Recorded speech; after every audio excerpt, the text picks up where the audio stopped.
Jadi kita melaksanakan zikir itu bukan karena siapa-siapa, tapi karena Allah. Seperti yang pernah saya kemukakan, zikir ini bukan kewajiban, tetapi kebutuhan setiap orang. Nah, kita bersyukur kepada Allah, kita dipilih oleh Allah untuk diberi. Tidak semua Pak diberi itu. Ya. Manusia di dunia ini banyak, tapi tidak semuanya beriman. Yang beriman banyak, tidak semuanya yang takwa. Yang takwa banyak, tidak semuanya yang ikhlas. Karena yang ikhlas itu pasti yang berzikir. Al-a'mal suwarun qa'imatun wa arwahuha wujudus sirril ikhlasi fiha. Seluruh amal yang kamu perbuat itu tidak ubahnya seperti patung. Bagaimana patung? Ya, tidak bisa berbuat apa-apa. Mata ada tapi tak melihat, telinga ada tak mendengar, mulut ada tak bisa bicara. Kecuali ada ruhnya. Ruh daripada amal itu adalah sirrul ikhlas, rahasia ikhlas. Rahasia ikhlas itu zikir. Jadi zikir menimbulkan ikhlas. Ikhlas menghidupkan amal. Jadi tidak ada ikhlas tanpa zikir. Ya. Maka zikir ini merupakan kebutuhan kita. Nah, tetapi terus terang saja Bapak Ibu, zikir ini bukan siapa yang mau sebenarnya. Tetapi siapa yang ditunjuk, siapa yang diberi Allah.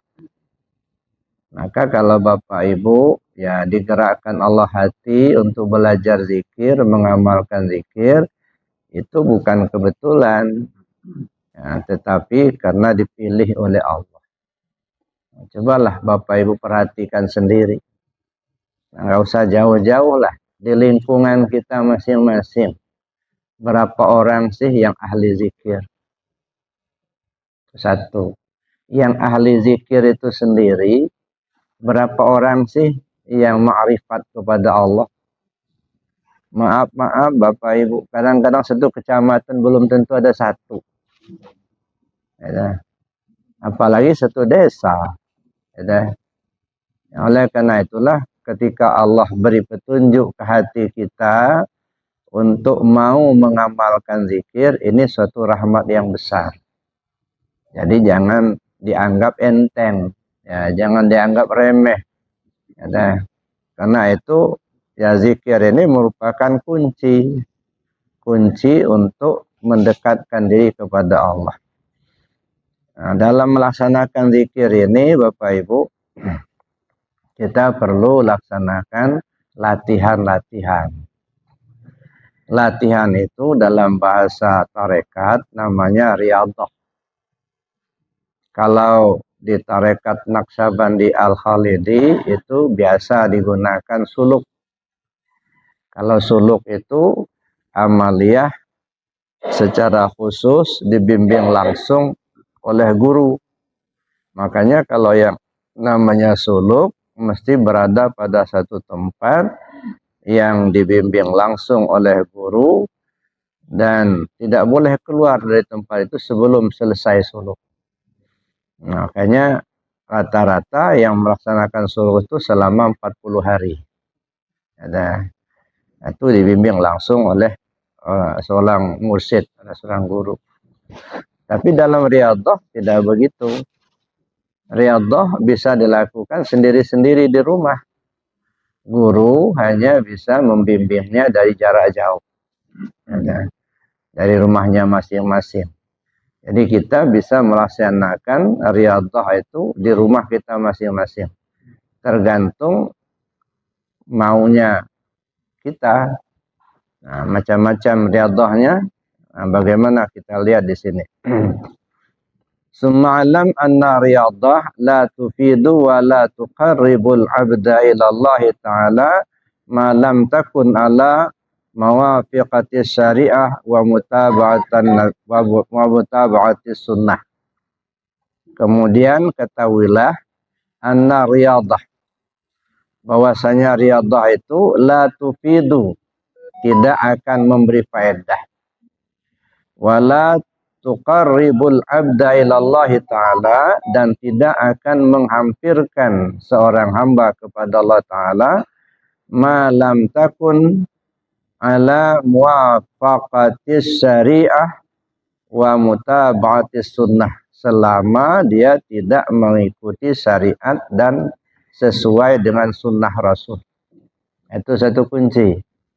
Jadi kalau riyadhah yang kita laksanakan itu, kata pengusaha ini, tidak akan memberi faedah, tidak akan membawa kita lebih dekat kepada Allah kalau sistem riyadhahnya atau amal riyadhahnya itu tidak sesuai dengan syariat dan tidak mengikuti sunnah Rasul. Itu kunci yang pertama. Maka setiap riyadhah yang kita lakukan harus bersesuaian dengan syariat dan bersesuaian dengan sunnah Rasulullah SAW. Apa yang perlu pertama kita riyadhahkan? Perbanyak zikir jaharnya dulu. Ya, kemudian perbanyak zikir khafi. Bisa saja kita laksanakan riyadhah yang lain, misalnya ya riyadhah ini kan latihan. Ya. Mulai bangun jam 2 malam, mandi, lalu kemudian salat sunat wudu, salat sunat taubat, salat sunat tasbih, atau salat sunat hajat, salat sunat tahajud, atau tahajud duluan, itu silakan saja urutannya. Nah, kemudian setelah itu baru kita zikir sebanyak-banyaknya. Nah, riyadhah dulu kita zikir dengan zikir jahar, la ilaha illallah. Nah, sebanyak-banyaknya. Ya. Kalau dalam ketentuan pengusaha minimal 165, itu satu porsi itu. Satu porsi 165. Cuman kita ini kadang-kadang nggak cukup satu porsi, cuman 3 suap aja. Ya. Nah, jadi kita makan aja, misalnya kalau nggak cukup satu porsi kan kadang nggak kenyang lah. Nah, kadang-kadang udah habis satu porsi kita nambah lagi. Nah, apalagi kalau ya sambalnya sambal seruit pula, nah, tambah enak makannya. Nah, pakai seruit, pakai lalap-lalapan, perut apa lapar pula, ya udah. Ya, belum berhenti sebelum kenyang. Nah, kalau ajaran Nabi kan lain. Kalau ajaran Rasulullah SAW tidak makan sebelum lapar, berhenti sebelum kenyang. Kalau kita ini beda. Belum lapar udah makan. Enggak berhenti sebelum kenyang. Nah, melawan. Nah, kalau kata Rasul tidak makan sebelum lapar, berhenti sebelum kenyang. Makanya metode makannya Rasul itu kaki sebelah ditegakkan. Nah, kenapa? Supaya perut ini bagi 3, kata Rasul.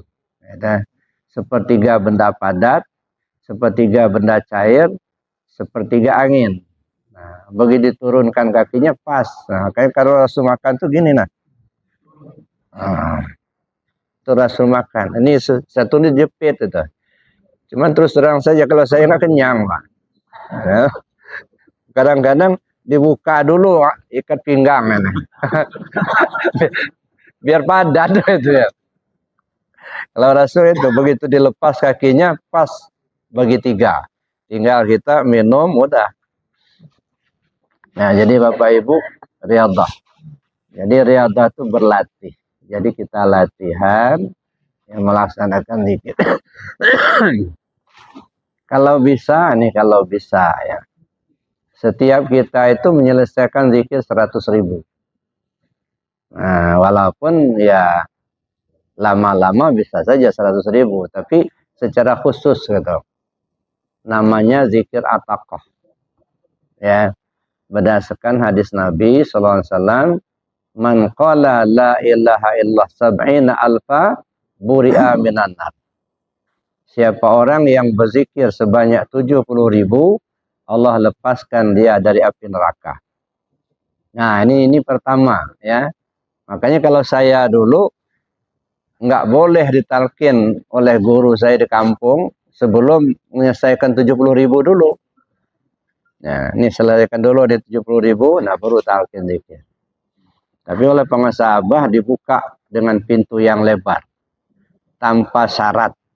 Ya, saya terus terang aja, talqin zikir ini sudah berapa kali. Pertama dengan guru saya di Krui, yaitu Syekh Abdul Syukur. Saya masih umur 13 tahun waktu itu. Itu saya minta mau belajar zikir, karena guru saya itu kalau malam Kemis itu khusus ibu-ibu. Kalau malam Jumat bapak-bapak. Nah, jadi kadang-kadang di rumah beliau, kadang-kadang giliran dari rumah ke rumah. Ya, tergantung jamaah yang minta. Nah, karena sering juga di rumah kita, gitu ya. Saya minta kepada guru supaya saya mau belajar zikir. Nah, nggak boleh sama beliau, selesaikan dulu zikir 70.000. Nah, udah selesai 70.000, itu baru lapor, baru ditalqin zikir. Nah, waktu saya ke Sumatera Barat, ketemu dengan Syekh Muhammad Dalil Syarif Datu Meninjun. Ya, radhiyallahu anhu.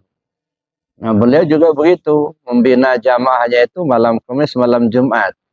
Malam Kamis ibu-ibu, malam Jumat bapak-bapak. Penuh rumah beliau. Nah, saya belajar di Pondok Pesantren Syekh Muhammad Jamil Padang Panjang. Nah, karena banyak mereka yang sudah belajar zikir, ikut zikir, termasuk murid-murid di madrasah, saya ikut juga. Lapor dulu ke Buya. Buya, saya mau ikut zikir Buya. Nggak usah, kata Buya. Tapi saya mau ikut juga Buya sekarang. Coba kamu pikir dulu lah, katanya. Salat istikharah dulu. Buya kasih waktu 3 hari. Kamu lakukan istikharah dulu. Benar, enggak mau belajar zikir. Nah, udah, ulang istikharah. Selesai istikharah 3 hari, gitu ya. 3 malam berturut-turut. Nah, lapor ke Buya. Sudah Buya, sudah saya lakukan istikharah. Kayaknya berat hati ingin belajar zikir juga Buya. Ya sudah, kalau memang mau belajar zikir, kata Buya, kamu selesaikan ini dulu. Baca Yasin 41 kali. Salawat 1000 kali. Al-Ikhlas 1000 kali. Selesaikan dulu itu. Kalau sudah selesai baru lapor ke Buya. Ya Buya. Udah selesaikan dulu itu. Baca Yasin 41 kali. Selesaikan dulu. Nah, salawat 1000. Al-Ikhlas 1000. Udah selesai. Nah baru lapor. Udah selesai Buya. Nah saya ikut aja dulu katanya. Ikut tiap malam Jumat ikut. Belum talqin, belum. Susah Pak mendapatkan talqin. Nah akhirnya sudah 3 bulan ngikut baru saya dipanggil. Nah, ini katanya baru talqin zikir. Tapi karena susah saya mendapatkan, terasa berharga Pak. Jadi mau meninggalkan itu kayaknya sayang begitu. Nah, beliau amanahkan untuk dilaksanakan amalia. Nah, waktu itu kebetulan, apa yang saya terima dengan guru saya di Kerui itu sama persis dengan yang saya terima dari Syekh Muhammad Dalil Syarif Datu Meninjun di Padang Panjang. Sama persis. Zikir Qadiriyah Naqsabandiyah. Nah, bedanya kalau yang di Kerui itu ada khatamannya, kalau dengan Buya itu nggak ada khatamannya. Nah, cuman khataman kalau di Kerui dulu Fatihah 7 kali, Al-Ikhlas 7 kali, salawat 7 kali. Udah itu aja. Nah, lama saya ngamalkan zikir itu. Ya. Nah, karena sama, ya saya amalkan yang dari Buya. Nah, terus udah tahun 1978 Buya sakit, ya. Kebetulan tempat saya tinggal di Padang itu berbatasan dinding dengan rumah sakit. Jadi pada waktu beliau sudah dirawat di rumah sakit 3 bulan, akhirnya dokter menyerah, alatnya di rumah sakit Muhammad Jamil Padang itu sudah nggak ada lagi. Akhirnya beliau dikirim ke RSCM Jakarta. Nah, waktu mau berangkat itu beliau minap dulu ke tempat saya, tempat kos saya waktu itu. Ya, kumpullah keluarga di tempat saya. Termasuk Umi, termasuk keponakannya gitu. Jadi pas pagi-pagi itu tahun 78. Pas pagi-pagi sambil minum kopi, saya ingat. Jadi keponakan beliau ngomong ke saya, Pak Ruspi katanya coba tanya ke Buya. Kalau nanti Buya sudah nggak ada, kita meneruskan zikir ini kepada siapa? Jadi saya nggak berani nanya. Katanya. Ya udah saya yang nanya. Ya, duduk dekat Buya waktu itu. Ya Buya minta maaf terlebih dahulu. Sekarang kami semua murid-murid mendoakan mudah-mudahan Buya cepat sehat, berangkat ke Jakarta dengan selamat, pulang dengan sehat. Sekarang. Nah, cuman satu Buya yang mau saya tanya. Ya, takdir Allah sampai. Misalnya saya bilang Buya berpulang ke rahmatullah. Kira-kira kami ini mau belajar zikir sama siapa? Lama beliau dia makanya beliau menjawab, amalkan saja yang sudah Buya ajarkan, kata beliau. Nanti satu saat ada yang akan membimbing kamu. Nah, dengan saya. Satu saat nanti ada yang akan membimbing kamu. Ya sudah. Tahun 85 saya pulang dari Padang. Nah kemudian berjalanlah ya sekian tahun. Tahun 92 saya ketemu dengan Abah Hanom di Suryalaya. Nah ceritanya. Jadi awal mulanya itu saya ceramah takziah di dekat rumah Pak Yusari di Pelita 2. Nah, begitu selesai ceramah takziah, ya besoknya datang mahasiswa ke saya. Pak, saya menyampaikan pesan dari Pak Haji Yusari katanya. Pesan apa? Bapak disuruh datang ke Pelita katanya. Ada apa? Saya bilang. Ya nggak tahu katanya, tapi di Pelita itu tempat zikir dari Suryalaya kata dia. Nah akhirnya saya datang, pindah cerita. Pas saya datang, wakil talqin dan saya datang. Ya, karena saya sudah paham apa itu talqin, akhirnya setelah salat Isya, beliau katakan, yang mau talqin silahkan ke depan. Nah, akhirnya saya talqin lah di situ. Ya, talqin zikir dengan Pak Kiai Komar dari Pemalang. Nah, sudah talqin zikir, kira-kira 3 bulan kemudian datang surat dari Suryalaya minta anggota jamaah yang mau ikut penataran mubaligh. Nah, ceritanya. Nah, dengan syarat yang sudah biasa ceramah. Nah, pengurus nunjuk saya berangkat ke Suryalaya. Pertama kali berangkat ke Suryalaya. Saya ya berangkat ke Suryalaya dengan niat ikut penataran mubaligh dan saya niat akan ketemu Abah dan saya akan meminta talqin langsung sama penguasa Abah. Nah, itu pertama kali. Datanglah waktu itu sore, yaitu minap semalam, besok pagi menakib. Nah, setelah selesai menakib, saya minap lagi. Pas sudah sholat asar, saya nunggu bukan sholat asar ya, sholat subuh. Sudah sholat subuh gitu ya, saya nunggu di masjid. Pikiran saya talqinnya di masjid gitu. Ya saya kan belum tahu Abah, ya, belum pernah ketemu. Ya, saya sudah sholat subuh, saya duduk aja di masjid. Nah rupanya orang keluar talqin di rumah Abah di sebelahnya itu. Udah kumpul lah mereka itu kan, penuhlah rumah itu yang mau talqin. Saya masih di masjid aja. Nah Pak Agus waktu itu langsung nutup pintu.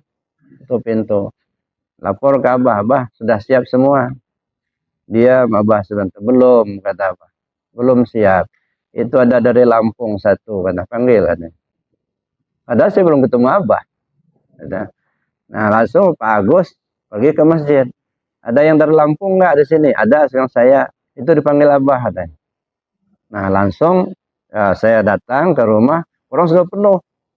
Nah rupanya ada satu tempat begitu pas di depan Abah itu masih kosong. Orang sudah begini semua. Udah lewat dah saya pas di depan Abah. Talqin zikir. Nah situlah talqin zikir sama penguasa Abah waktu itu. Nah terus setelah talqin zikir, salaman, begitu. Nah, kasih tahu kalau saya dari Lampung ikut penataran. Setiap selesai penataran, udah selesai penataran, kemudian ya ketemu penguasa Abah, talqin lagi. Nah, kemudian disuruhlah riyadhah selama berapa? 40 kali menakib. Ya, harus datang ke Suryalaya, enggak boleh putus. Itu ceritanya. Nah, jadi 40 manakib, setiap manakib enggak boleh putus. Nah, setelah itu akhirnya saya ikut ya. Dari 40 orang peserta cuman hanya 12 orang yang sampai selesai. 40 kali menakib enggak putus. Entah bagaimana caranya, pokoknya harus berangkat. Ya, tiap bulan harus berangkat. Jadi 40 orang peserta, cuman kami 12 orang yang selesai. Alhamdulillah 12 orang itu oleh Abah diangkat wakil talqin semua. Nah, ini tahun 2005 waktu itu. Nah, jadi waktu sudah ini sebelum angkat wakil talqin, sesudah ditalqin zikir sama penguasa sama Abah Kamar waktu itu, saya ngamalkan dua, Pak.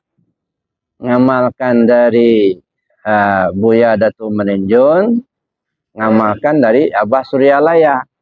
Jadi setiap selesai sholat, dua itu.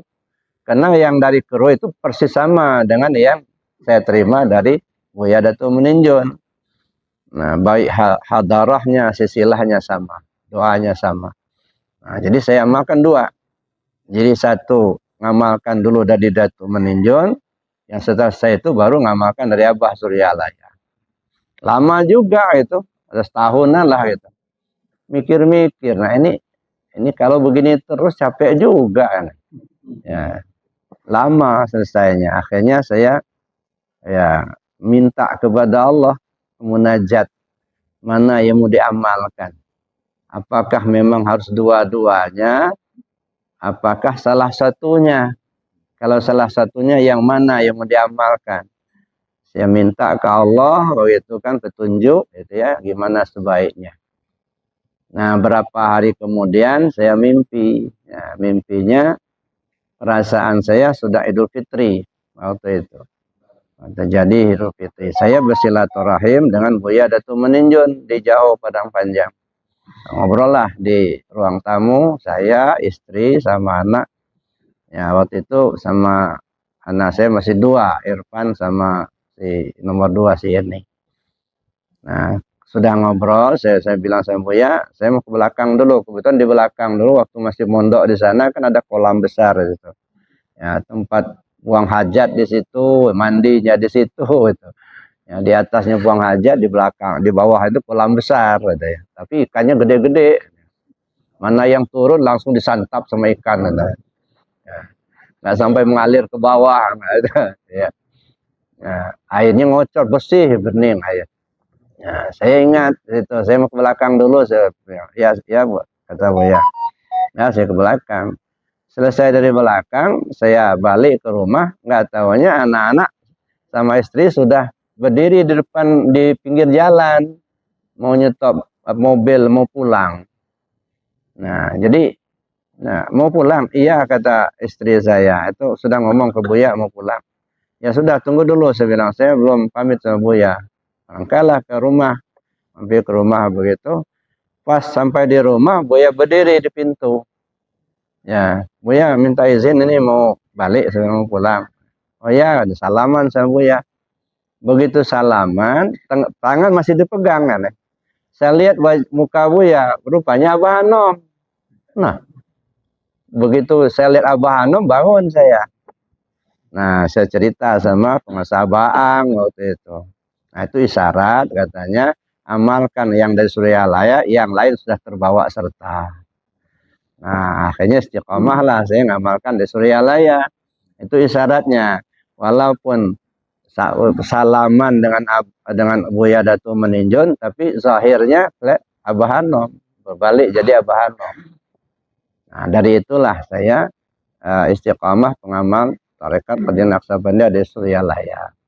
Nah, jadi artinya mengamalkan zikir ini Bapak Ibu ya bisa saja kita belajar tarekat beberapa macam. Ya, dan itu banyak dialami oleh jamaah kita. Ada yang sudah belajar ke terikat A, terikat B, dan terusnya. Nah, banyak yang bertanya juga dengan saya. Saya ingat apa kata Baang dulu. Nah, perhatikan mana yang tertinggi, ya, mana yang terkuat. Nah, dengan adanya yang tinggi, yang di bawah akan terbawa serta. Nah, akhirnya pengamal saya perhatikan tarekat Qadiriyah Naqsabandiyah dari sejauh yang saya pelajari itu yang paling lengkap itu Suryalaya. Paling lengkap. Nah, dari segi hadarahnya ya, tersusun dengan rapi. Ada yang hadarahnya cuma nanya kepada Rasul, kepada silsilah tarekat, itu saja tidak disebutkan banyak. Qadiriyah Naqsabandiyah, Sultan Aulia, wa usulim wa furu'ihim dan seterusnya. Ada yang tidak punya tambih, tidak punya khataman, itu ya. Nah, makanya yang paling lengkap itu Suryalaya. Makanya pesan saya, kalau urusan tarekat Qadiriyah Naqsabandiyah, pegang teguh Suryalaya. Nah, kemanapun kita mencari paling lengkap Suryalaya. Tambih saja nggak ada, TKN yang lain nggak punya. Yang ada Suryalaya. Ya. Begitu juga menakib. Menakib yang lain itu sekali setahun, Pak. Ya, dibaca buku menakib itu sampai selesai, mulai maghrib sampai subuh. Nah, Suryalaya dimodifikasi sempurna sahabat cukup sekali sebulan. Nah, manakib. Maka saya bilang manakib itu bagian daripada amaliyah tarekat Qadiriyah Naqsabandiyah. Dia bukan ceramah biasa, Pak. Jadi jangan dianggap manakib itu cuma ceramah biasa. Itu bagian daripada amaliyah tarekat Qadiriyah Naqsabandiyah. Jadi manakib itu ditengarai dan diyakini kumpulnya arwahnya para aulia.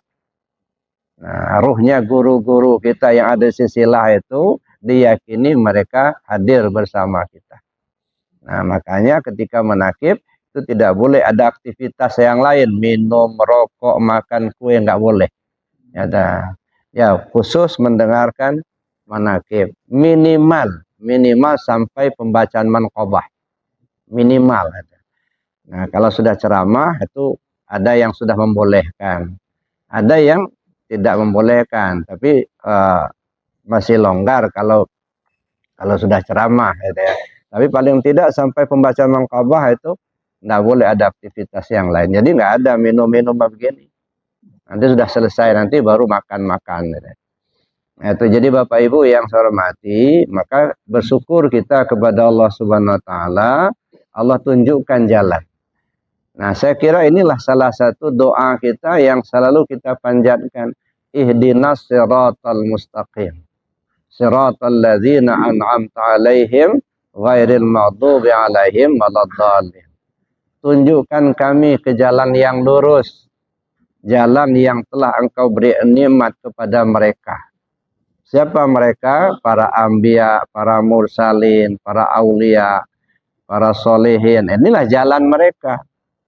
Jadi kalau kita sudah diberi petunjuk oleh Allah, talqin zikir, itu artinya kita sudah mendapat panggilan, dapat pilihan dari Allah untuk bergabung dengan para aulia. Nah, jadi kalau kita ya belum pengamal tarekat Qadiriyah Naqsabandiyah, kita belum menjadi murid Syekh Abdul Qadir. Ya, mungkin kita sering hadarah kepada Syekh Abdul Qadir ketika riungan, gitu kan. Nah, tetapi kita masih menjadi simpatisan saja, belum jadi murid. Tapi begitu kita pengamal tarekat Qadiriyah Naqsabandiyah, ini kita sudah menjadi murid daripada Syekh Abdul Qadir. Jadi bukan sembarang, Pak. Ya, bukan murid ustadz bukan. Ya, Sultan Aulia. Ya, nah, jadi murid daripada guru-guru kita yang lain, termasuklah pengasah Abah Sepuh, Syekh Tolha, Syekh Khatib, Syekh Junaid Al-Baghdadi, Abu Yazid Al-Bustami, Bahauddin Naqsabandi. Itu guru-guru kita semua. Nah, pada saat manakib diyakini arwah mereka itu hadir. Karena ruh itu kan sangat cepat, Pak. Nah, saya ya maaf ini ampun sama Allah. Pernah dialog sama Syekh Burhanuddin diulakan. Ya, beliau ini kan udah seribu tahun yang lalu meninggal dunia. Nah, jadi pada satu saat saya ketemu beliau. Nah, kalau memerlukan kami, katanya, asal kalian panggil kami, belum selesai kalian ngomong, kami sudah datang. Itu cepatnya ada. Belum selesai kita ngomong, beliau sudah datang. Itu kalau ruh, dimanapun mereka berada. Nah, jadi makanya walaupun Sultan Aulia ada di Baghdad sana, kita ada di Bandar Lampung ini, asal kita panggil namanya, insya Allah beliau hadir bersama kita. Ya. Yaitu Bapak Ibu yang saya hormati, maka sekali lagi kita bersyukur kepada Allah. Oleh karena itu, mari kita istiqomah. Istiqomah dalam pengamalan, istiqomah dalam kajian. Nah, pesan pengesabah kepada semua ikhwan TKN, di mana saja berada, supaya mempelajari fikih, tauhid, dan tasawuf. Ini pesan Abah. Makanya kita buka pengajian di Arafah. Dulu kan nggak ada namanya, masih di Gunung Sulah dulu. Nggak ada nama, pokoknya ada pengajian saja gitu. Belum ada nama. Nah, cuman ketika pengajian di Gunung Sulah dulu, itu kan, jamaah sudah banyak yang datang, sehingga musola itu kecil, nggak bisa dibesarkan. Nah, karena ya tanahnya juga kecil, akhirnya kita mencarilah tempat yang di situ. Nah, jadi waktu itu belum ada nama, tetapi Abah sudah memberi isyarat ya pada ikhwan TKN supaya mempelajari fikih, tauhid, dan tasawuf. Maka kita buka pengajian itu ya berdasarkan petunjuk dari pengusaha Abah Anom. Jadi bukan kemauan saya sendiri. Gitu. Saya kirim surat langsung ke pengusaha Abah, minta izin akan melaksanakan pengajian dan melaporkan kegiatan-kegiatan TKN di Lampung. Dibalas oleh beliau, alhamdulillah, syukur Ananda sudah melaksanakan kegiatan pembinaan ikhwan. Lanjutkan, kata beliau, tetapi jangan hanya insidentil, buatlah terprogram sehingga terencana. Nah, bisa berkelanjutan. Nah, makanya kita bikin ada fikih, tauhid, tasawuf 1, tasawuf 2 gitu ya. Itu ceritanya. Nah, maka diadakan pengajian itu. Jadi pengajian kita itu ya merupakan arahan dan petunjuk dari pengasabah. Dulu belum ada nama. Jadi saya lapor ke pengasabah, kemudian ketemu dengan Kang Haji Baban waktu itu. Ya, kata Kang Haji Baban, Pak Rusfi, itu saya sudah dengar katanya ada pengajian di situ di Lampung, syukur alhamdulillah katanya. Lanjutkan saja. Jadi apapun omongan orang nggak usah didengarin lah katanya. Ya, ikuti saja petunjuk pengasabah. Ya sudah. Cuman kata beliau, ya contoh saja Abah Aang sama Jangan Gaus katanya. Kalau Jangan Gaus ada Sirna Rasa, kalau Abah Aang itu ada Darul Falah. Kalau Jangan Jejen, Azainiyah katanya. Contoh mereka itu. Jadi ada nama sendiri katanya. Nggak usah ngikut nama Suryalaya. Kalau Pak Rusfi nanti membawa nama Suryalaya, repot nanti apa-apa izin dulu katanya. Kan agak nggak bebas. Lebih baik ikuti saja Jangan Jejen atau Jangan Abaang seperti Jangan Gaus. Maka kita buatlah namanya pondok pesantren itu Arafah itu. Jadi petunjuk dari beliau juga waktu itu. Jadi Bapak Ibu yang saya hormati, kembali kita kepada pokok persoalan ini untuk melaksanakan amaliyah riyadhah. Ya. Dalam tarekat Qadiriyah Naqsabandiyah ada buku kecil ya. Buku dari pengesabah. Ya, nggak tahu di Arafah apa masih ada apa sudah habis, nanti kita pesan lagi ke Suryalaya. Itu namanya ibadah. Ya, ibadah. Itu pelaksanaan sholat mulai dari jam 2 malam sampai tidur di malam berikutnya. Jam 2 sampai subuh, sampai zuhur, sampai asar, maghrib, isya, sampai tidur lagi, sampai bangun lagi. Itu ada aktivitasnya, ada di sholat, berbagai macam sholat. Sholat-sholat sunat yang mungkin ya nggak biasa kita laksanakan karena memang banyak. Ya, di situ sudah ada petunjuknya di situ. Silakan menggunakan amalia itu. Kemudian Bapak Ibu, dalam pelaksanaan riyadhah ini yang diutamakan itu perbanyak zikir jahar. Itu yang pertama. Ya. Sampai betul-betul kita terbiasa. Makanya kalau bisa ya laksanakan zikir 70.000 tadi, minimal 70.000. Ya, cuman oleh pengusaha sesuai petunjuk Syekh Abdul Qadir Qaddasallahu Sirruhu Aziz itu dijadikan 100.000. Ya dah. Jadi dari buku pengusaha dari buku Sultan Aulia itu yang zikir at-taqwa itu 100.000. Maka kita gunakan yang 100.000. Nah, kalau bisa kita laksanakan itu. Cuman kalau zikir at-taqwa itu ada doa tersendiri. Nah, ada doa tersendiri setelah selesai, ada namanya penutupan. Nah, ditutup dengan doa itu dibimbing oleh guru. Makanya sekarang ini kan sudah kita laksanakan ada pengajian tasawuf lanjutan setiap malam Jumat. Nah, saya kasih riyadhah mereka ya selama 40 hari menyelesaikan zikir 100.000 dulu. Nah, 100.000 itu dua fungsinya Bapak Ibu. Yang pertama sebagai ataqah. Ataqah itu pembebasan diri dari neraka. Yang kedua sebagai peningkatan martabat nafsu. Ya, dua. Nah, jadi 40 hari. Nah, mereka udah selesai. Insya Allah malam Jumat depan ini mereka khatam. Ya, penutupan. Itu diantaranya. Kemudian Bapak Ibu setelah selesai riyadhah zikir 100.000 tinggal lagi kita melanjutkan apakah kita akan masuk kepada latifah ataukah kita akan masuk pada peningkatan martabat nafsu yang 7 tingkat. Sebab dalam tarekat Qadiriyah Naqsabandiyah ini ada 12 tingkat. Ya, 12 tingkat. Yang 7 itu pokok, yang 5 itu cabang. Tapi biasanya diselesaikan sampai ke 7. Nah, itu peningkatan nafsu yang 7 tingkat. Nah, tapi mau dilanjutkan sampai 12 tingkat juga lebih bagus. Gitu ya. Nah, tapi nanti setelah selesai taqwa, apakah kita akan meningkatkan latifah, ataukah akan kita meningkatkan nafsu 7 tingkat. Atau selesai satu-satu dulu, baru pindah ke yang lain.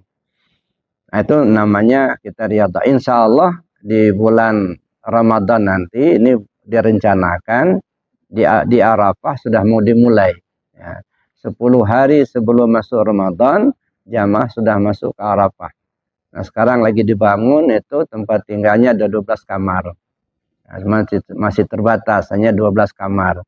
Diperkirakan satu kamar itu 4 orang. Ya. Kalau suami istri ya cuman hanya dua orang saja satu kamar. Ya. Kalau bapak-bapak semua bisa 4 orang atau ibu-ibu semua bisa 4 orang. Nah, jadi itu yang sedang dibangun sekarang. Insya Allah mudah-mudahan Ramadan nanti sudah selesai. Nah, sekarang aja sudah banyak yang mendaftar. Dari Malaysia sudah ada yang daftar, gitu ya. Dari Sulawesi kemarin sudah ada yang daftar. Nah, dari Krui juga sudah ada. Ya, jadi masih terbatas. Ya. Nah, kita coba untuk riyadhah. Tapi saya bilang ya namanya riyadhah ya aktivitas masing-masing. Saya hanya memberikan ini tugas, laksanakan ini. Ada itu aja. Nah, jadi Bapak Ibu yang saya hormati, itu melaksanakan riyadhah. Ya, apapun riyadhah kata pengasabah ya, la tufidu wa la tuqarribul abda ilallahi ta'ala ma lam takun ala muwafiqatis syariah wa mutaba'atis sunnah. Apapun riyadhah yang lakukan tidak akan memberi faedah dan tidak akan mendekatkan hamba kepada Allah selama riyadhah itu tidak sesuai dengan syariat dan tidak mengikuti sunnah Rasul. Nah, makanya kita harus pilih betul itu riyadhah seperti apa yang harus kita laksanakan sesuai petunjuk para sahabat. Wa qala Syekh Junaid Al-Baghdadi qaddasallahu sirrul aziz. Syekh Junaid Al-Baghdadi berkata, at-turuq kulluha masdudatun 'alal khalqi illa man iqtafa athara Rasul sallallahu alaihi wasallam. Kata Syekh Junaid Baghdadi, seluruh tarekat tertutup bagi manusia kecuali bagi orang yang mengikuti jejak Rasulullah. Apapun tarekat itu akan tertutup kecuali yang mengikuti sunnah Rasul. Nah, ini kita harus hati-hati, Pak. Di Indonesia ini banyak betul yang namanya tarekat. Ya, nah, yang perlu kita pilih tarekat yang muntabarah. Ada tarekat muntabarah, ada tarekat ghairu muntabarah. Kalau tarekat yang muntabarah itu pertama amaliyahnya bersesuaian dengan Al-Quran dan Sunnah. Itu satu, itu patokan utama itu. Pokoknya kalau sudah ada satu tarekat, sudah bertentangan dengan Al-Quran dan Sunnah, udah tinggalin aja. Ya, enggak usah lagi telusuri yang lain. Nah, contohnya begini.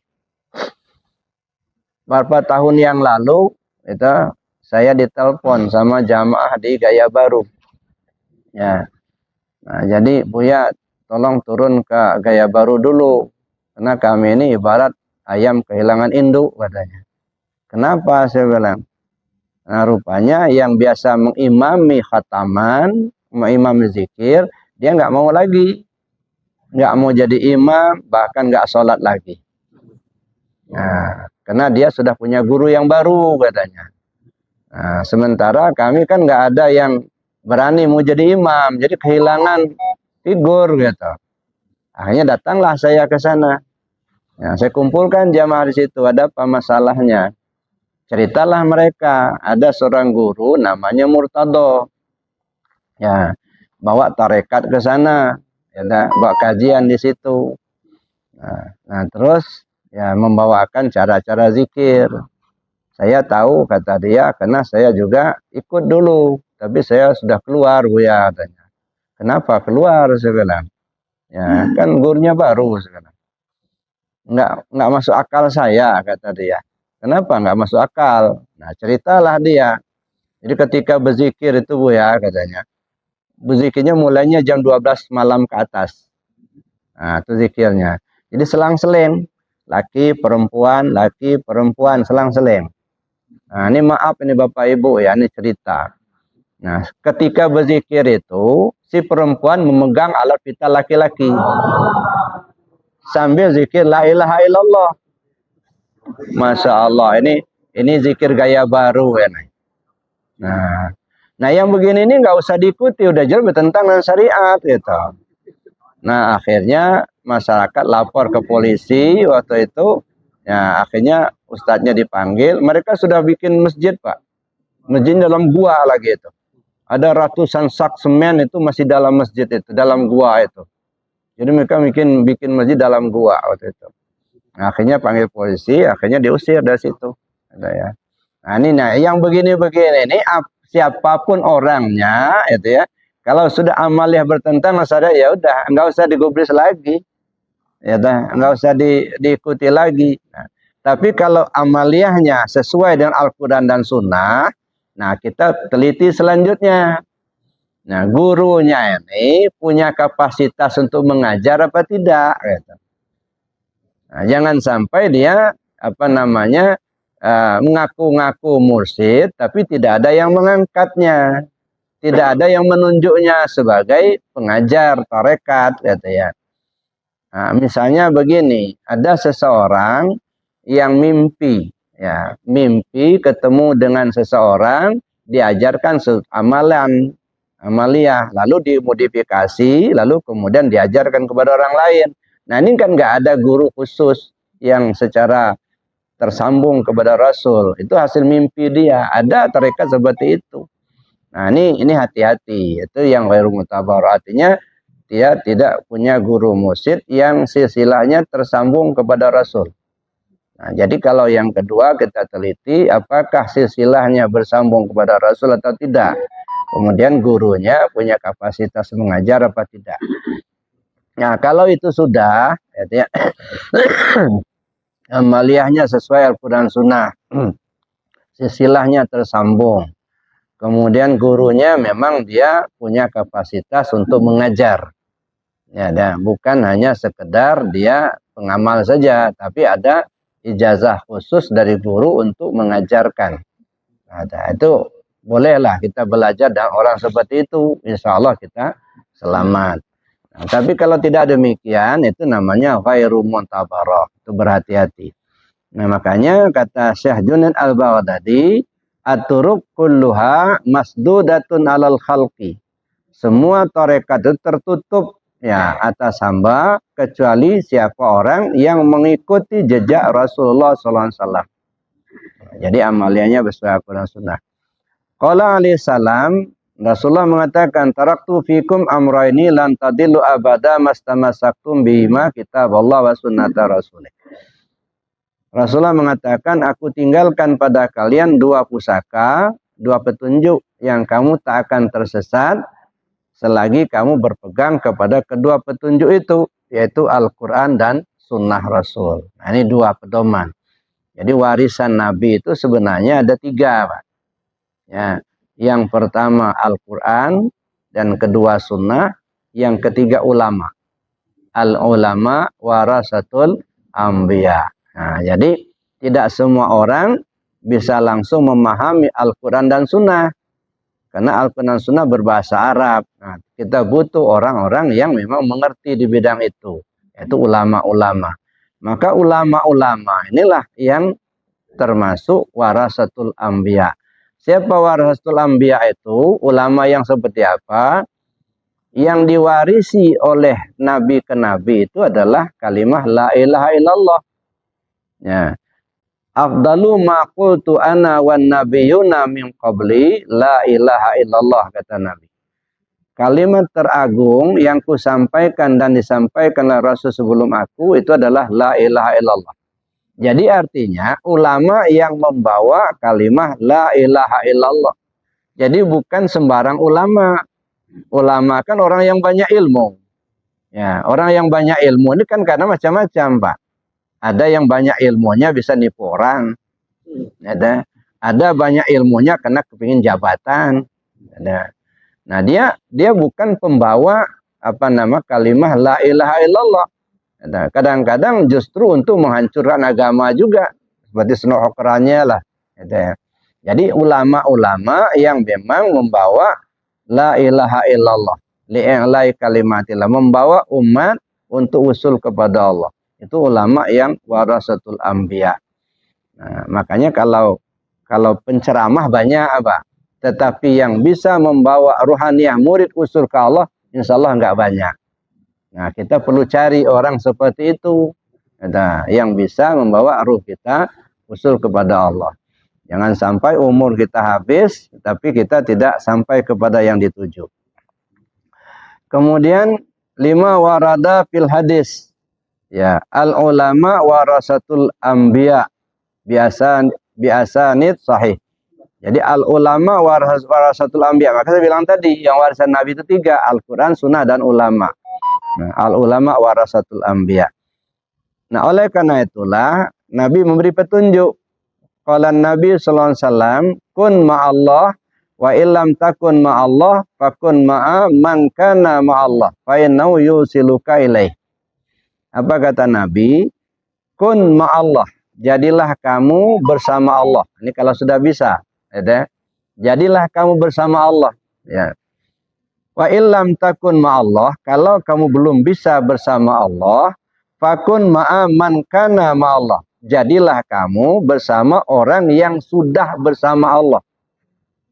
Nah, jadi kalau kita bisa udah sampai ke makomnya, ya kita bersama Allah langsung, nggak usah bersama yang lain. Tapi kalau kita belum bisa, bersamalah dengan orang yang sudah bersama dengan Allah, kata Nabi. Kenapa harus begitu? Fa innau yusiluka ilaih. Karena orang seperti itu akan membawa kamu usul kepada Allah. Nah, jadi jangan sampai kita hanya bersama dengan orang yang tidak bersama Allah. Nah, makanya ruh kita itu kan gini, Pak. Ruh kita itu tidak ubahnya seperti angin lalu. Ya, kalau dia melewati minyak wangi, harum semerbak mewangi. Sebenarnya yang wangi itu kan bukan angin, tetapi minyak wanginya. Tapi karena dia lewat dan minyak wangi, maka angin itu menjadi wangi. Nah, tetapi sebaliknya, kalau dia melewati bangkai, bau busuk seperti bangkai. Sebenarnya bukan anginnya yang busuk, bangkainya yang busuk, gitu kan? Nah, jadi gitulah ruh kita ini. Kalau kita banyak bergaul dengan orang-orang yang taat kepada Allah, kita akan terbawa-bawa taat kepada Allah. Nah, tapi kalau kita bergaul dengan orang-orang yang memang caci maki, gitu, menjelek-jelekan orang, yang tidak zikir kepada kita, akan terbawa arus seperti itu juga. Dan itu akan menjadi teman kita nanti di akhirat. Nah, kita bisa lihat sekarang siapa sebenarnya kawan-kawan kita di surga nanti. Lihatlah sekarang.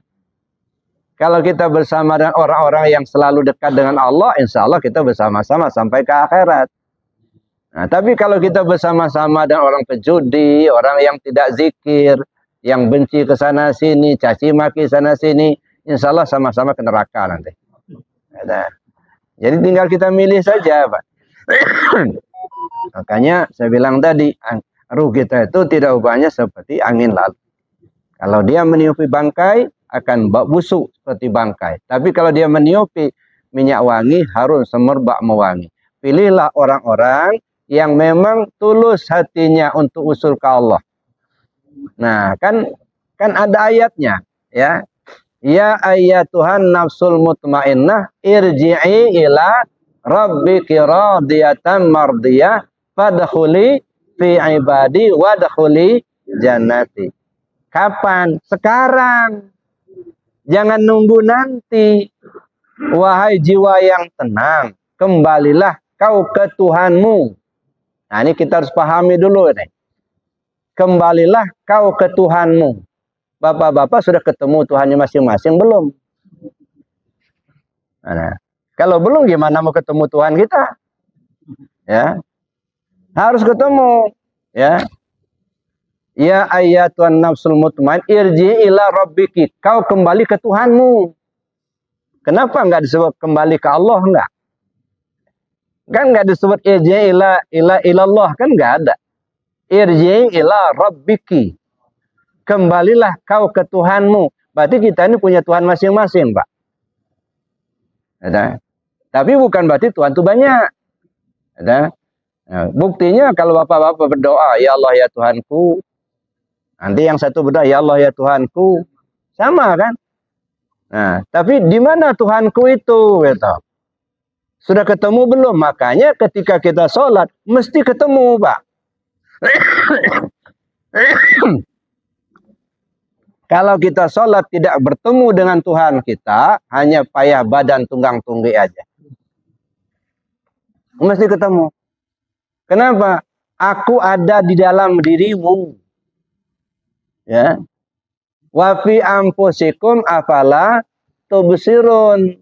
Dalam dirimu kenapa kau tak lihat? Kalau bahasa tasawufnya, aku ada di dirimu, kenapa kau enggak tahu? Nah. Nahnu aqrabu min hablil warid. Kami terlebih hampir dari urat nadimu. Wa huwa ma'akum aynama kuntum.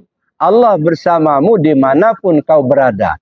Jadi kalau mencari Tuhan, Pak, jangan cari di luar diri.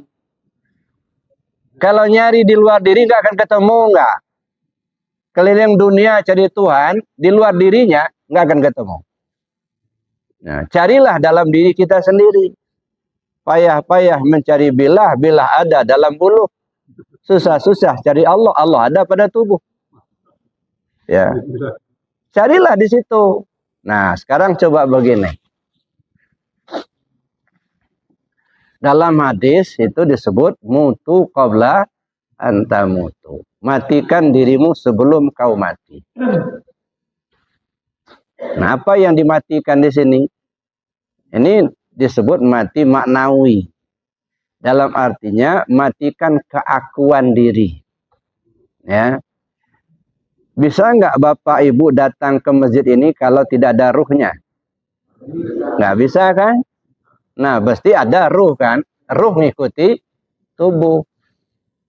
Ya. Ruh itu ruh siapa itu? Ruh Allah, bukan ruh kita. Kita nggak punya ruh nggak? Panafaktu fihi min ruhi. Aku tiupkan ruhku. Ruh itu kalau dia menghidupkan nyawa namanya. Tapi kalau dia punya keinginan, nafsu namanya. Kalau dia memahami, hati namanya. Kalau dia membedakan mana yang baik, mana yang buruk, akal namanya. Ya itulah dia, ruh kita itu. Ruh itu nyawa, nyawa kita. Dari mana? Allah yang punya, bukan kita. Nah, kira-kira kalau nggak ada nyawa, bisa hidup nggak? Nggak bisa hidup. Berarti yang hidup itu Allah. Ya kan? Yang hidup itu Allah. Maka nggak usah susah nyarinya. Rasakan nyawa yang menghidupi Bapak Ibu itu. Ya. Al-insan siri wa ana sirruhu. Wa siri sifati la ghairi. Manusia itu rahasiaku. Aku itu ya rahasianya manusia itu. Rahasiaku itu ya sifatku. Ya sifatku itu ya itu aku, kata Allah. Kenapa kita jauh-jauh mencari? Jadi jangan dibayangkan Allah itu duduk kursi di langit yang ketujuh.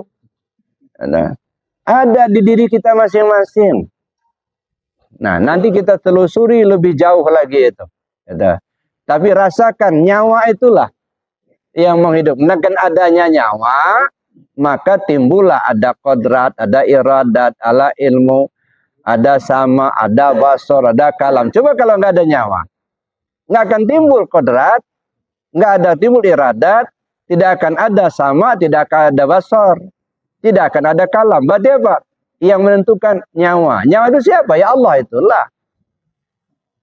Hidup itulah yang Tuhan kita itu. Nah, makanya rasakan hidup itu sendiri, nyawa itu sendiri.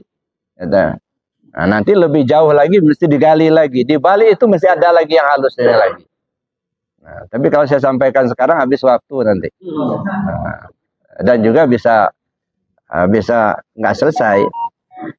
Nah itu Bapak Ibu. Jadi kembalilah kau ke Tuhanmu, ke diri kita inilah. Nah, kita punya ruh. Kita nggak pernah bikin ruh. Berarti ruh itu punya siapa? Punya Allah. Nah diri kita ini kan ada 4 lapis. Ada tubuh, ada hati, ada nyawa, ada rahasia. Ya kan? Rahasia punya siapa? Punya Allah. Rahasia itu menampakkan diri pada nyawa. Jadi ruh kita itu, nyawa kita itu penampakan daripada rahasia. Ya, jadi kalau begitu siapa sebenarnya ruh itu? Ya rahasia itulah. Rahasia siapa? Ya Allah, al-insan siri wa nasiruhu. Manusia itu rahasiaku, aku ya rahasia manusia. Ya Allah itulah. Jadi kalau begitu rahasia itu Allah, Tuhan kita. Nah, dia menampakkan diri pada ruh.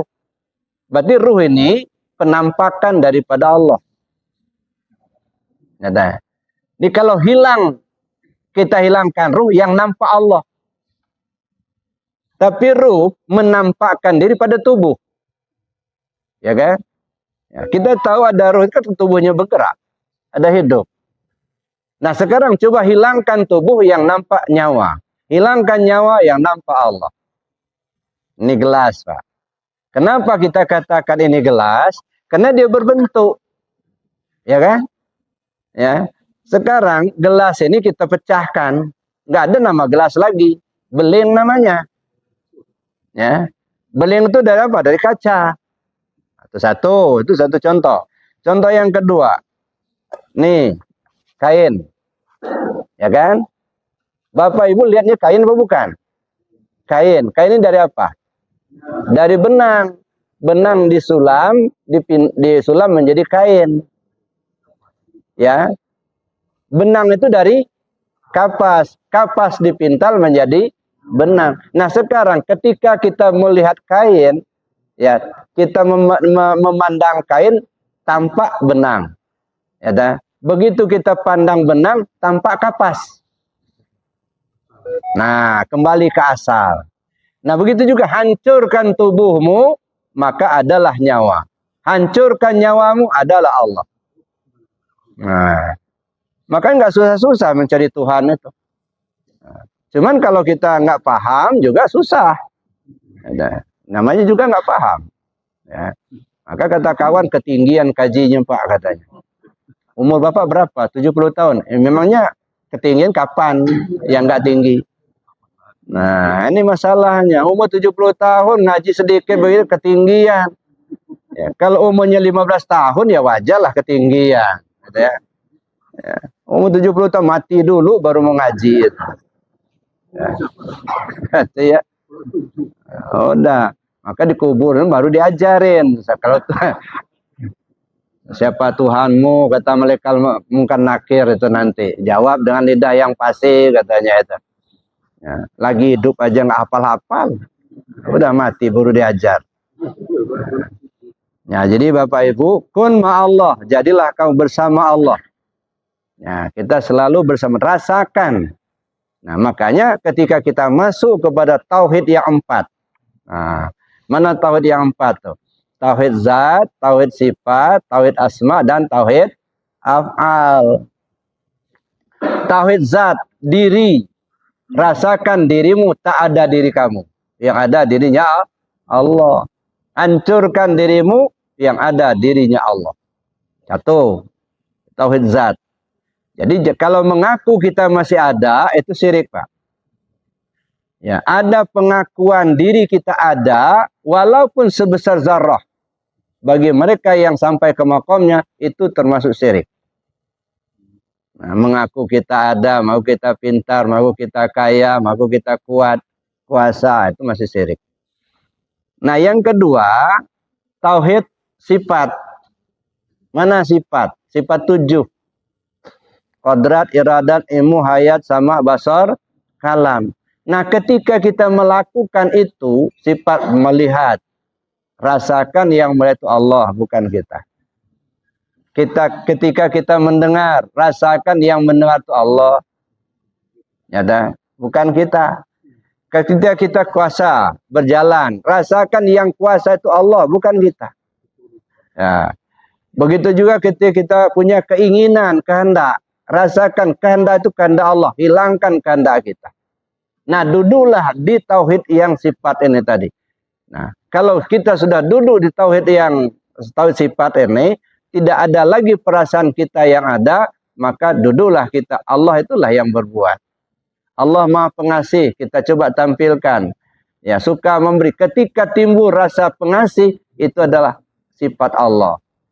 Kalau semua sifat-sifat yang kita pakai itu kita rasakan sifat Allah, nggak ada lagi kita. Maka timbullah itulah Allah yang zahir, Pak. Ada ya. Nah, kemudian ada tauhid af'al, tauhid perbuatan. Setiap kita melakukan sesuatu, apapun yang kita perbuat, ya dah, baik diperbuat oleh orang lain maupun yang kita sendiri yang perbuat, rasakan dan pandang itu adalah perbuatan Allah. Tidak ada perbuatan makhluk. Ya. Baik dia sistem tawalud maupun dalam sistem mubasarah. Semua itu adalah perbuatan Allah. Baik ataupun buruk. Ya. Walaupun orang berbuat jahat sekalian, misalnya maling, judi, itu adalah perbuatan Allah. Ya. Apalagi berbuat baik. Sebab bagi Allah itu kan nggak mengenal ada yang baik, ada yang buruk. Karena dia tidak dimakan hukum.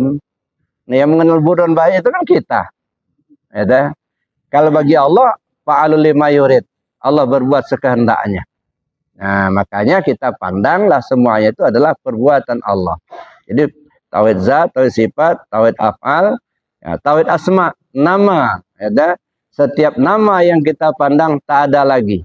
Ada namanya kayu, ada namanya binatang, ada namanya manusia. Sirna dalam pandangan kita hanya ada Allah. Nah, jadi duduk di situ. Makanya ya bagaimana diri kita ini bisa kembali kepada Allah. Maka kata Nabi, bersamalah kamu selalu bersama Allah. Ya.